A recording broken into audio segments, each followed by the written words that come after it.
जय राम। सादा नमन परम प्यारे राम, परम पूज्य गुरुजन, परम दिव्य आत्माएं और आप सबके मंगल आशीष लिए परमेश्वर अकारण कृपा करके अपने श्री चरणों में लेकर आए हैं। उनका बारंबार धन्यवाद, अनंत बार धन्यवाद। गुरुजनों की अकारण कृपा से वे हमें इस समय मन के रूपांतरण में लेकर आ रहे हैं। उनका अनंत बार धन्यवाद, बारंबार धन्यवाद, बारंबार धन्यवाद।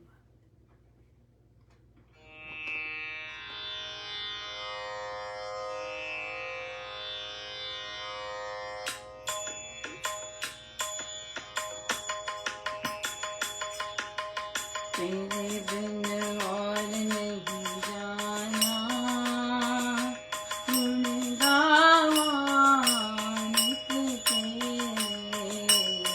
तेरे बिन और नहीं जाना, गुण गावा नित तेरे। तेरे बिन और नहीं जाना, गुण गावा नित तेरे।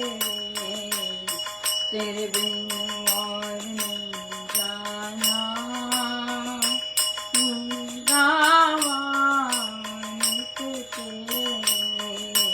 तेरे बिन और नहीं जाना, गुण गावा नित तेरे।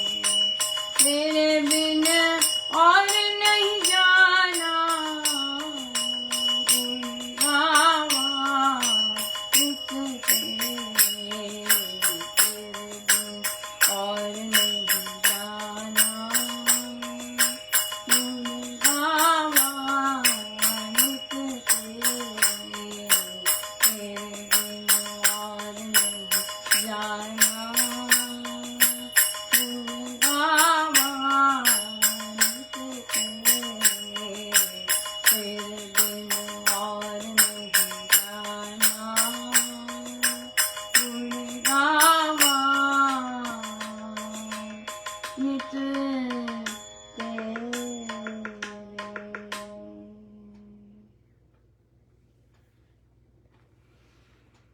श्री प्रवचन पीयूष जी।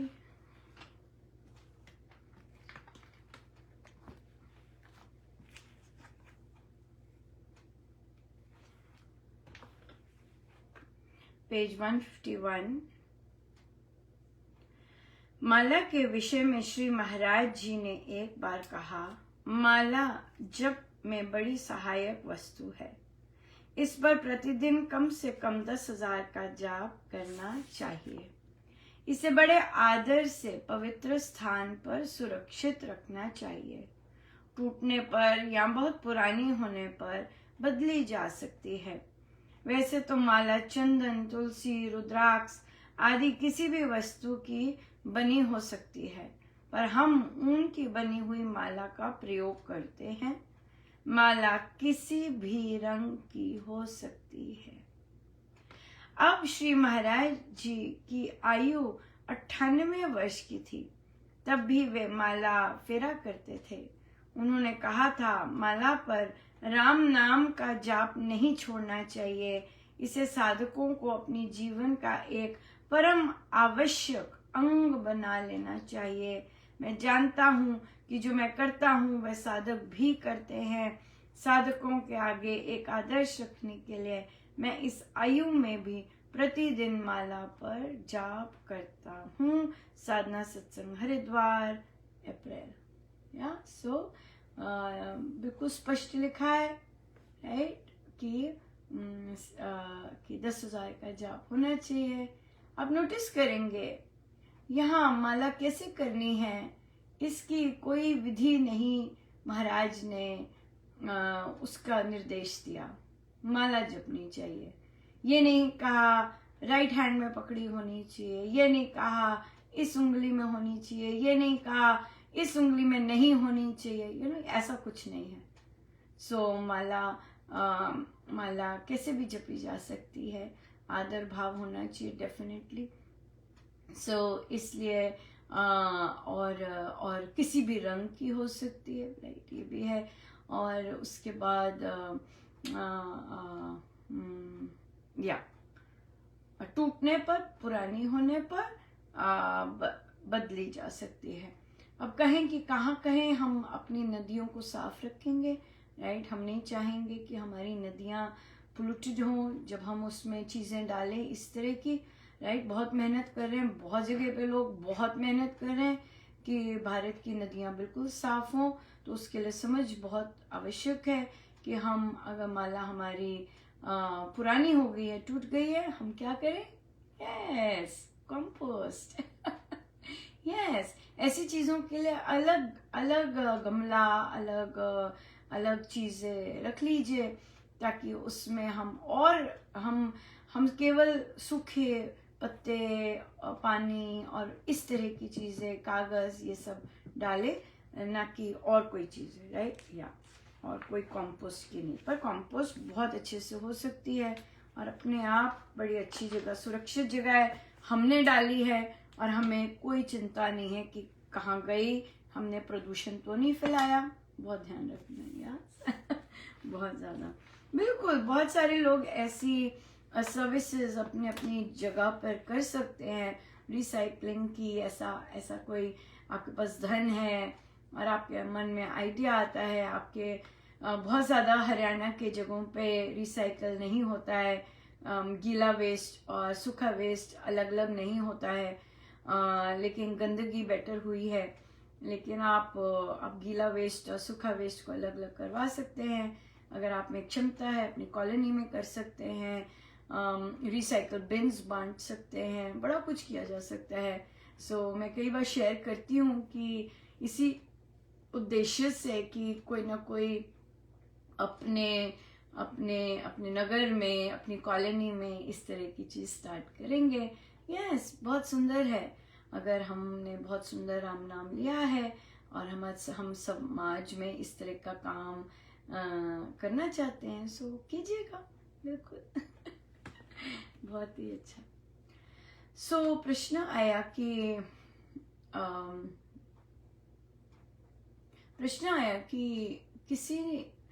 हमारे किसी रिश्तेदार जो हमारे साथ अच्छे नहीं हैं, राइट, हमारे साथ अच्छे नहीं रहे, अब उनकी किसी परेशानी का पता लगा, ठीक है, परेशानी का पता लगा, तो मन में ये आया कि चलो अपने कर्मों मिल गए, इस तरह का आया। पर उन्होंने कहा कि मैंने पहले नोटिस किया था कि जब पहले ऐसा कुछ आता था तो मैं जल्दी से परमेश्वर कृपा करे या हम ये करना वो करना, पर कई बार दूसरों का एटीट्यूड इतना गंदा हो जाता है कि परमेश्वर से फिर इस तरह की खुल के हम ये कह देते हैं, चलो परमेश्वर कृपा करें सब पर चलो अपने कर्मों का फल मिला। यस, सो एक साधक जिस स्थिति पर या जिस सोच पर महाराज हमें लेके जाना चाहते हैं, सोच हमारी ऊंची होनी चाहिए, सोच हमारी सुंदर होनी चाहिए, बहुत इम्पोर्टेंट है। और सोच ही मैटर करती है, राइट। और चाहे अगलों ने कुछ भी करवाया है, हमारे साथ अच्छा नहीं किया, लेकिन अगर परमेश्वर, ये जो हमें सुनने को मिलता है कि वो ठीक नहीं है या वो गड़बड़ हो रहे हैं, तो हमें ये जरूर पता है कि पता होना, बिल्कुल पक्का होना चाहिए कि परमेश्वर ने मुझे ये न्यूज़ दी है, राइट। परमेश्वर ने जब मुझे ये न्यूज़ दी है तो मेरा फिर कर्तव्य क्या बनता है, या इस तरह से। सो इसलिए यहाँ पर, और तो फिर वहां पर अगर परमेश्वर मुझे ये न्यूज़ दे रहे हैं तो फिर मुझे जजमेंट पास करने की बजाय जो प्रभु ने इतनी मेहनत की है बताने के लिए कि देखो भाई उनकी तबीयत खराब है या कुछ ऐसा लॉस आए या ऐसे हो रहे हैं, तो वहां पर फिर हम परमेश्वर से दया मांगे और हम जरूर कहें कि परमेश्वर उन्हें बल दीजिएगा, क्योंकि देखिए हर एक को अपने कर्मों का जो भुगतान का सामना करना पड़ता है, उसके लिए बल चाहिए होता है। और जरूरी नहीं, ये हमेशा ध्यान रखना चाहिए कि अगले पर जब विपदा आती है, अगला ये नहीं सोचता है कि मैंने कर्म खराब किए या मैंने किसी के साथ क्या किया है, वो नहीं सोचता है, उसके मन में नहीं आता ये तो संतों की सत्संगति से हम कहते हैं मेरे ही प्रारब्ध होंगे या हमारे प्रारब्ध चल रहे हैं। लेकिन नॉर्मल संसार के लोग, उन्हें नहीं पता चलता कि मैंने ये काम किया है, गलत काम किया है, तो मुझे इसका ये फल मिल रहा है, ऐसे नहीं पता चलता, राइट। सो इसलिए आप सोचो कि उनको पता चल रहा है, उनको रियलाइजेशन हुई है, नहीं, ऐसे नहीं होता है, राइट। सो इसलिए हम डेफिनेटली ये मौका भी होता है कि प्रभु मुझे भी क्षमा कीजिए, अगले को क्षमा कीजिए भगवान, और फिर डेफिनेटली कि बल दीजिए भगवान, प्रभु बल दीजिएगा अगले को। इसी तरह से फिर इसी से मिलता जुलता एक ने कहा कि हमारे किसी प्रियजन की मृत्यु हुई अभी, तो मुझे बहुत दुख था और मेरे मन में बस थोड़ी देर के लिए आया कि वे क्यों गए, वे क्यों नहीं, उन्हें क्यों नहीं हुआ। तो कहते जैसे आधा भी आया तो मैं एकदम रुक गई, मैंने कहा ये कैसा विचार आ रहा है। तो मैंने प्रभु से क्षमा मांगी और फिर गिल्ट आ रही थी कि आया ही क्यों। तो बहुत अच्छी बात है कि एकदम ही प्रभु ने वो पूरा नहीं होने दिया, ठनक गया आपका मन, और फिर डेफिनेटली आपने क्षमा मांगी कि नहीं, मेरे में आना भी नहीं चाहिए इस तरह से। सो वहां पर फिर कहा कि इसमें से लर्निंग क्या है, ये जो हमारा इंसिडेंट हुआ, हमने इसमें से क्या गड़बड़ हुई। यहाँ पर गड़बड़ ये हुई कि प्रभु ने जो किया है वहां हम जजमेंट पास कर रहे हैं फिर से कि उसको नहीं, उसको क्यों हुआ, उसको क्यों नहीं, ये बात है। तो ये तो प्रभु की इच्छा है ना।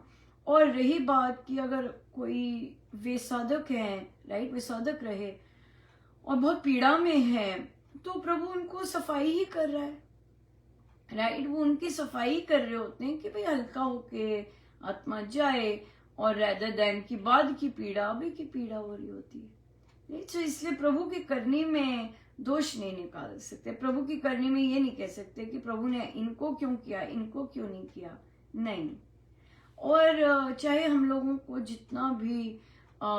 जितने भी इस तरह का फेस करना पड़ता है, हमारे मन में ये होना चाहिए कि प्रभु निकल जाए, सब निकले, ऐसे होना चाहिए, रहे कि कोई कसर ना रह जाए, प्रॉपर धुलाई अच्छे से हो जाए, जितना हमें देना है प्रभु ने, निकालना है हमारा, वो निकल जाए, कोई बचा ना रह जाए, ऐसा होना चाहिए। पर उसके लिए बल चाहिए होता है, उसके लिए हमें प्रभु से याचना करनी होती, प्रभु बल दीजिएगा, राम नाम से मुझे बल मिलता जा रहा है। तो फिर इस बात पे प्रश्न आया कि क्या हरेक के कर्म धुल रहे होते हैं। महाराज तुरंत बोले, महाराज कहते कि हिटलर को भी बीमारियां आई थी, बहुत जबरदस्त बीमारियां आई थी, राइट, मरते समय। तो इसलिए हम उनका नहीं कह सकते कि उनका प्रभु ये क्या कष्ट दे रहे हैं या कैसा कर रहे हैं, राइट। हम उनका कह रहे हैं कि जिन्होंने जीवन भर बड़ा शांत और एक सुंदर मानव की तरह जीवन बिताया, हाँ, और उनके अंत समय में इस तरह के कष्ट आते हैं तो वहां तो डेफिनेटली प्रभु धो रहे होते हैं और धुलने देना चाहिए। सो इसलिए महाराज स्वामी जी महाराज ने भी लिखा है कि कोई भी उच्च आत्मा भी अगर बीमारी में जाती है या कैसे भी उनकी मृत्यु होती, जज नहीं करना चाहिए, राइट, जज नहीं करना चाहिए। हमारा कुछ नहीं बनता, प्रभु की लीला है, प्रभु जैसे बुलाना चाहते, प्रभु का सब कुछ है, हम क्यों जज करें किसी का, हमारा क्षेत्र ही नहीं है कि प्रभु की कोई भी करनी को हम जज करें, राइट। सो हम बल मांगे अपने लिए और दूसरों के लिए। सो बहुत बहुत धन्यवाद गुरुजनों का, अनंत बात है। आइए सीधे होके बैठे।